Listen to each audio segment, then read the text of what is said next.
Shalom semuanya, saya yakin kita semua yang ada di rumah dalam keadaan sehat, dengan keadaan baik dan dengan bersuka cita penuh. Hari ini kita mau datang ke hadiratnya Tuhan dengan bawa pujian, penyembahan, pengagungan yang terbaik buat Tuhan. Mari sebelumnya kita mau bersatu dalam doa. Terima kasih Tuhan buat hari-hari yang Tuhan beri. Sebentar lagi Tuhan kami akan menaikkan setiap pujian penyembahan kami. Mari Engkau layakan setiap pribadi Tuhan untuk bertemu dengan Engkau melalui pujian penyembahan kami.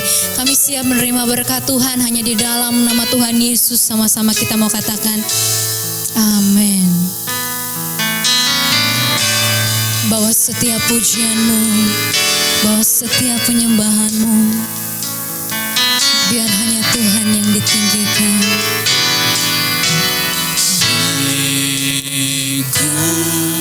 Hikupiku dengan sayangmu,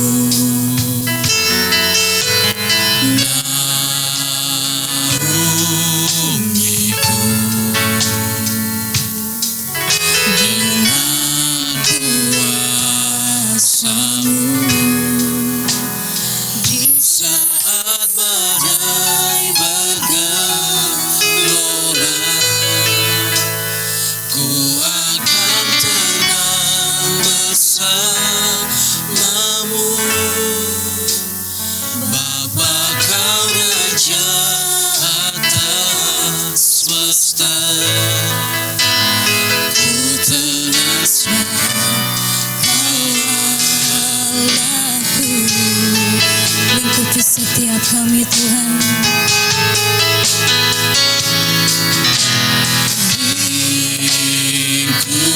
Lingkupiku dengan sayang-Mu, naungiku dengan kuasa-Mu.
sampai pagi hari ini kami masih tetap kuat Tuhan. Engkaulah alasan setiap kami Tuhan.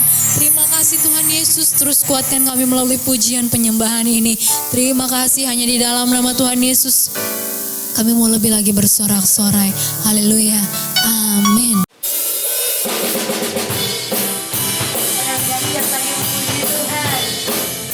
Tuhan Yesus baik hari ini sampai selama-lamanya.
Yesus baik.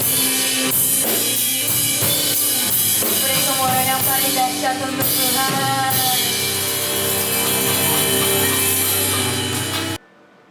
Mari kita berdoa. Kembali kami mengucap syukur, terima kasih Bapa, Kau sudah himpun anak-anak-Mu pada pagi siang hari ini. Biarlah kasih-Mu yang menuntun kami, mengajar kami, memberi pengertian tentang kebenaran firman. Terima kasih Bapa, layakkan hamba-Mu untuk mengungkapkan seluruh isi hati bagi seluruh jemaat-Mu Tuhan. Terima kasih Bapa, di dalam nama Bapa, Putra dan Roh Kudus, dalam nama Tuhan Yesus, kami sambut berkat-Mu. Haleluya. Amin. Shalom, saudara-saudaraku yang kekasih dalam Kristus Yesus. Hari ini kita masih tetap bisa beribadah walaupun medianya berubah. Kita akan membaca Markus 4 ayat 35 sampai dengan 41. Saya akan membacanya. Angin ribut diredakan. Pada hari itu, waktu hari sudah petang, Yesus berkata kepada mereka, "Marilah kita bertolak ke seberang." Mereka meninggalkan orang banyak itu, lalu bertolak dan membawa Yesus beserta dengan mereka dalam perahu, di mana Yesus telah duduk, dan perahu-perahu lain juga menyertai Dia. Lalu mengamuklah taufan yang sangat dahsyat, dan ombak menjembur masuk ke dalam perahu, sehingga perahu itu mulai penuh dengan air. Pada waktu itu Yesus sedang tidur di buritan di sebuah tilam. Maka murid-muridnya membangunkan Dia dan berkata kepadanya, "Guru, Engkau tidak peduli kalau kita binasa." Ia pun bangun, menghardik angin itu dan berkata kepada danau itu, "Diam, tenanglah." Lalu angin itu reda dan danau itu menjadi teduh sekali. Lalu Ia berkata kepada mereka, "Mengapa kamu begitu takut? Mengapa kamu tidak percaya?" Mereka sangat menjadi takut dan berkata seorang kepada yang lain, "Siapa gerangan orang itu, sehingga angin dan danau pun taat kepadanya?" Saudara-saudara yang kekasih dalam Kristus Yesus, saya percaya kita semua pasti pernah mengalami goncangan di dalam kehidupan ini. Entah itu goncangan masalah sakit penyakit, masalah ekonomi, masalah rumah tangga, masalah pekerjaan, bisnis, dan lain sebagainya. Paling tidak ada 4 goncangan yang sering kita catat dalam hidup saat ini. Yang pertama, Bumi ini mengalami goncangan saat seringkali kita mendengar gempa di berbagai daerah, bahkan di negara-negara lain. Selain itu, juga kita sering mendengar adanya longsor, tsunami, dan berbagai bencana alam lainnya. Yang kedua, tentang ekonomi keuangan. Hampir semua usaha di lini usaha mengalami kerugian, melakukan penutupan, usaha banyak yang terdampak dan lumpuh secara global. Yang ketiga, tentang dunia kesehatan. Saat ini dunia mengalami goncangan dengan adanya dan ditemukannya virus corona. Virus tersebut sangat mudah sekali menular dari satu kepada yang lainnya. Saat ini hampir sulit menghentikan penyebarannya. Karena itu karakter manusia sulit dinasihati. Yang keempat, rumah tangga mengalami goncangan. Kita dapat menggali informasi melalui media-media yang ada saat ini, bahwa di berbagai negara, setiap tahun angka perceraian menunjukkan peningkatan yang sangat-sangat tajam. Selain itu kita dapat melihat peningkatan kehidupan anak-anak muda hancur dikarenakan kehidupan rumah tangga yang berantakan. Kata kuncinya apa? Bagaimana agar kita kuat menghadapi segala goncangan dalam kehidupan kita masing-masing? Ini kata kuncinya. Yang pertama, orang yang berjalan sesuai dengan kehendak Allah bukan berarti bebas dari goncangan. Perhatikan. Orang yang berjalan sesuai dengan kehendak Allah bukan berarti bebas dari goncangan. Dalam ayat yang ke-35 sampai 37 saya baca ulang. Pada hari itu, waktu hari sudah petang, Yesus berkata kepada mereka, "Marilah kita bertolak ke seberang." Mereka meninggalkan orang banyak itu lalu bertolak dan membawa Yesus beserta dengan mereka dalam perahu di mana Yesus telah duduk dan perahu-perahu lain juga menyertai dia. Lalu mengamuklah taufan yang sangat dahsyat dan ombak menjembur masuk ke dalam perahu sehingga perahu itu mulai penuh dengan air. Saudara-saudara yang kekasih dalam Kristus, kita dapat belajar dari peristiwa ini. Yesus mengajak mereka untuk berangkat dari tepi menuju ke danau. Setelah sampai di danau, perahu itu apa? Mengalami terpaan air yang begitu deras. Sehingga air di dalam perahu itu penuh dengan air. Mereka takut dan khawatir. Padahal di dalam perahu itu ada Yesus. Sama seperti kita. Kita sering mengatakan bahwa kita memiliki iman kepada Tuhan. Memiliki iman kepada Yesus. Tetapi sering kita merasakan goncangan dalam hidup ini. Bagaimana caranya menghadapi goncangan seperti ini? Kita harus memiliki pandangan yang benar ketika kita mengalami sebuah goncangan. Yang pertama, ada goncangan masalah yang dikarenakan kesalahan kita sendiri. Contoh istri Lot. Sudah diperingatkan jangan menengok ke belakang. Nanti menjadi tiang karang. Tetapi apa yang dilakukan? Dia tetap menengok. Demikian juga ketika kita mengendarai motor. Atau kita tidak pakai helm atau naik kereta api. Berdiri di depan pintu atau naik ke atas. Ini contoh-contoh yang konkret yang sering kita lihat. Semua ini karena kesalahan kita, bukan karena kesalahan siapa. Ada goncangan masalah karena Tuhan memakai kita dengan alat sebagai alat kemuliaan-Nya. Contoh anak muda yang buta. Kita bisa baca di dalam Yohanes 9 ayat 1 sampai dengan 3. Bagaimana orang buta ini dipakai oleh Tuhan untuk menjelaskan kemuliaan Tuhan di dalam setiap peristiwa. Saudara-saudara yang kekasih dalam Kristus Yesus. Dia buta bukan karena kesalahan dia. Atau bukan karena orang tuanya. Melainkan Tuhan mau memakai dia untuk menjadi alat kemuliaan-Nya. Ketika dia dicelikkan matanya, orang baru tahu bahwa Tuhan itu Maha Kuasa. Saudara-saudara yang kekasih, ada goncangan yang terjadi karena Tuhan mau melatih kita. Melatih kita untuk apa? Untuk percaya, untuk berserah. Di ayat 40 dijelaskan seperti ini. Lalu ia berkata kepada mereka, "Mengapa kamu begitu takut? Mengapa kamu tidak percaya?" Ini yang terjadi. Kita sering mengungkapkan bahwa kita percaya kepada Yesus. Kita percaya, kita mengimani Yesus sebagai Tuhan dan Juru Selamat.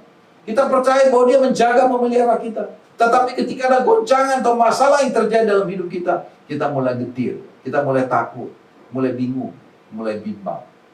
Saudara-saudara yang kekasih dalam Kristus Yesus, ayat ini menegur. Dan Yesus mengingatkan pada murid-muridnya, "Mengapa engkau tidak percaya?" Yesus mengizinkan goncangan terjadi yang harus dialami oleh murid-muridnya, supaya mereka belajar percaya. Bagaimana dengan kita? Maukah kita percaya kepada Yesus? Maukah kita yakin kepada Yesus bahwa Dialah segala-galanya dalam hidup ini? Maka untuk itu sekali lagi saya katakan, miliki sikap yang benar. Dalam ayat 38 dijelaskan sebagai ini. Pada waktu itu Yesus sedang tidur di buritan di sebuah tilam, maka murid-muridnya membangunkan Dia dan berkata kepadanya, "Guru, engkau tidak peduli kalau kita binasa." Apa yang kita dapat petik dalam ayat yang 38 ini?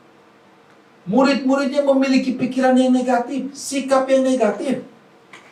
Dengan menyalahkan Tuhan. Seringkali kita menyalahkan Tuhan di dalam hidup dan kehidupan kita. Bahwa yang terjadi dalam hidup kita itu karena Tuhan. Saudara-saudara yang kekasih, bahwa Tuhan tidak memperdulikan kita. Kesulitan yang mereka hadapi, mereka klaim bahwa itu karena Tuhan. Saudara-saudara yang kekasih, Adam bersikap negatif ketika Tuhan bertanya tentang keberadaan dia. Mengapa dia memakan buah itu? Hal-hal yang pikiran negatif inilah yang sering kita alami dalam hidup ini. Sering terjadi dalam hidup kita. Belum apa-apa kita sudah berpikir negatif pada orang. Belum apa-apa kita sudah punya pikiran-pikiran negatif tentang seseorang, tentang pekerjaan apapun. Saudara pernah mendengar cerita tentang Ayub? Ayub mengalami keterpurukan. Anak-anaknya mati, hartanya habis. Apakah Ayub negatif dalam berpikir? Tidak, Bapak Ibu Saudara. Dia tetap positif, dia yakin ini sebuah ujian.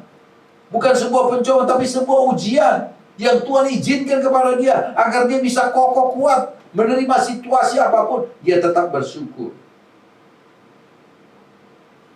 Saudara-saudara, ini yang dibutuhkan oleh Tuhan. Di dalam situasi apapun, kita harus memiliki sikap yang positif seperti Ayub.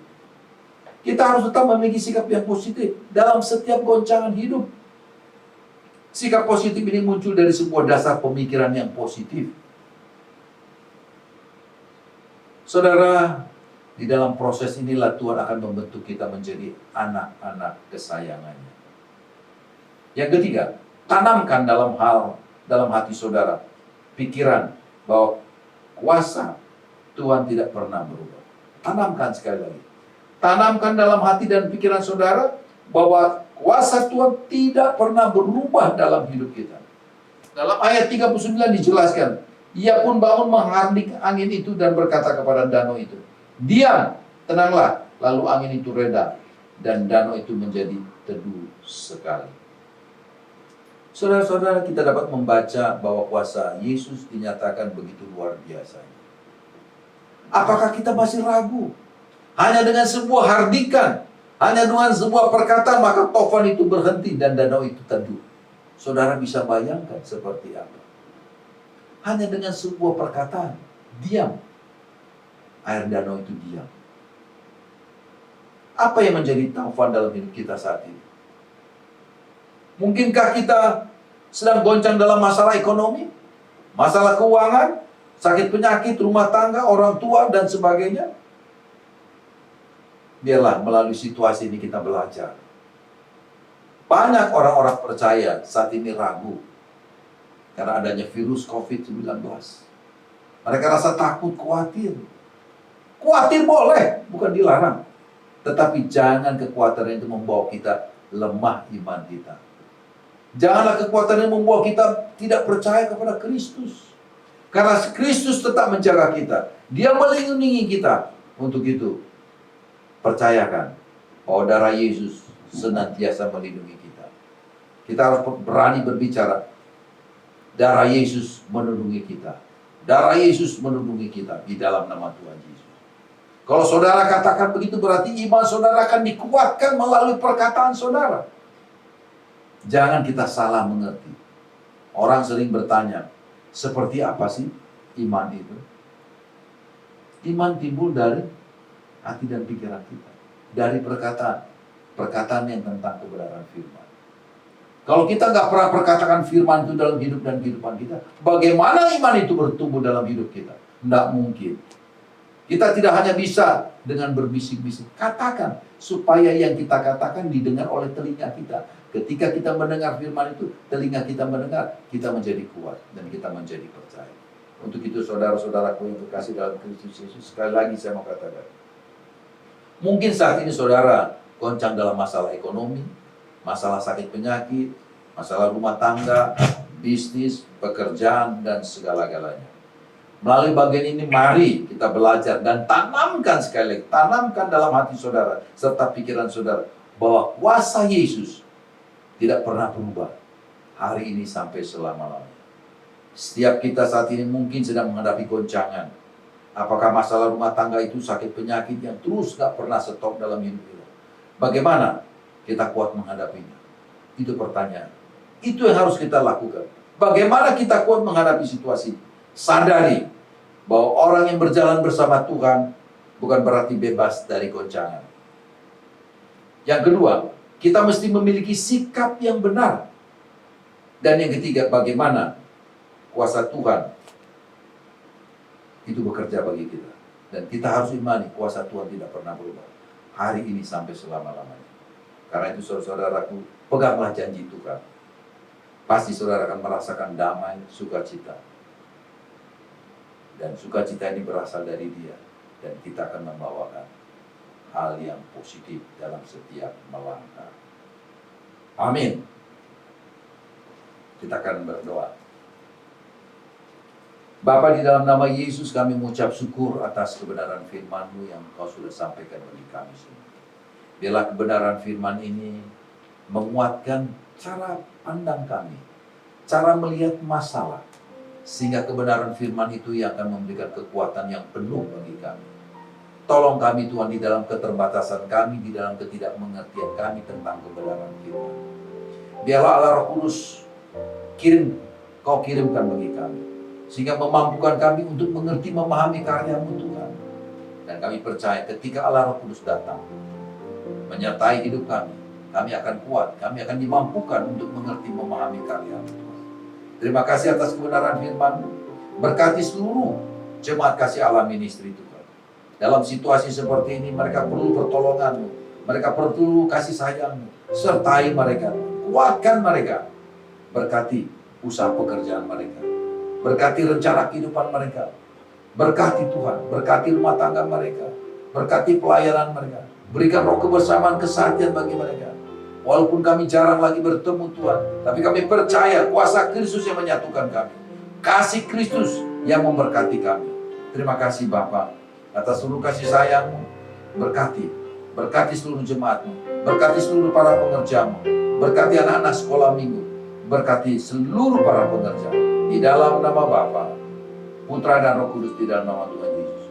Umat yang berbahagia sama-sama katakan, amin.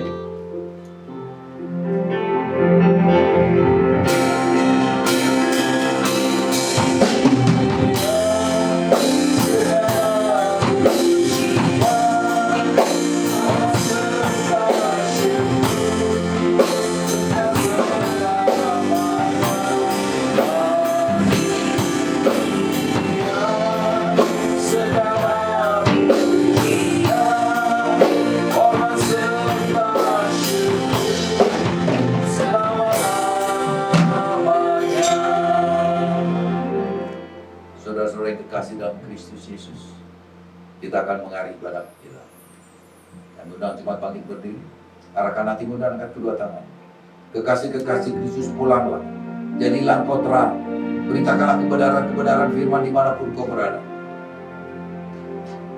Kiranya kasih damai sejahtera Allah Bapa, cinta kasih Yesus Kristus senantiasa menyertai bahkan memberkati kita semua di dalam persekutuan dengan Roh Kudus, mulai siang hari ini sampai Maranatha datang untuk kedua kalinya dan sampai selama-lamanya. Umat yang diberkati sama-sama katakan amin.